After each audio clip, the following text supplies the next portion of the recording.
Ready to turn those yams into something amazing? Let's make some homemade yam flour. First, grab some fresh yams. Peel them like you're prepping potatoes.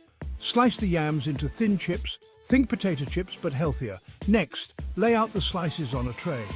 Sun-dry them for a few days, or use a dehydrator if you're feeling fancy. The goal? Get those yams as crispy as chips you'd sneak at midnight. Once they're dry, it's time to grind. Use a blender or a food processor to turn those yam chips into fine powder. Pro tip, do it in small batches to avoid overloading your gadget. Finally, sift the powder through a fine sieve to get rid of any lumps. And there you have it, homemade yam flour. Store it in an airtight container and it's ready for your next culinary adventure. See? Making yam flour at home is a piece of cake. Or should we say a chip off the old yam?